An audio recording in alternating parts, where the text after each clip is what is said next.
Nagbebenta ka ba ng bahay at lupa or balak mong bumili ng property? Mahalaga na alam mo kung paano yung tamang proseso ng ownership transfer. Kasi kahit may bayaran na, kung wala sa legal documents or government offices yung pangalan mo, hindi pa rin sa'yo yung property. Sa Pilipinas, ang pinakagamit na paraan ng transfer ng bahay at lupa ay ang Deed of Absolute Sale.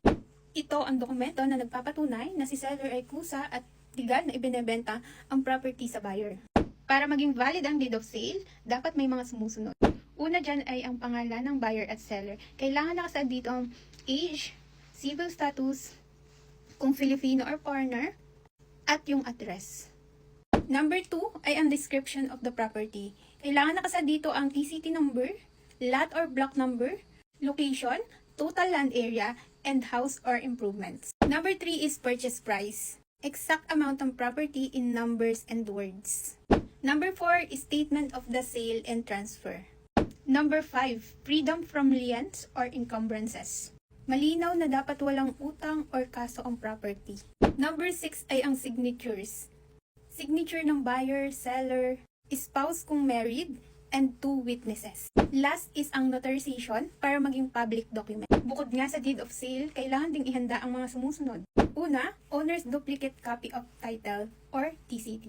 Pangalawa ay ang tax declaration, lands and improvement. Number 3 is tax clearance. Number 4, valid ID ng buyer and seller. Number 5 is marriage certificate kung applicable. Last is special power of attorney or SPA kung representative ang pipirma. Dito naman tayo ngayon sa taxes and fees. Hindi matatapos ang transfer of ownership hanggat hindi nga bayad ang taxes. Sa sales transaction, ito yung mga karaniwang gas. Ito nga ang babayadan ng seller, capital gains tax or CGT, 6% ng selling price or zonal value.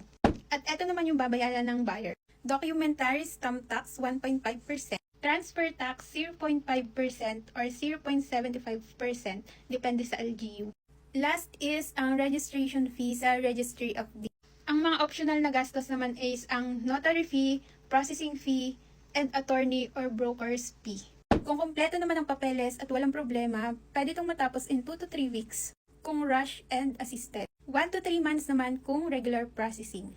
Ayun lang, and sana may natutunan kayo. Comment lang kayo dyan guys kung may gusto kayong itanong.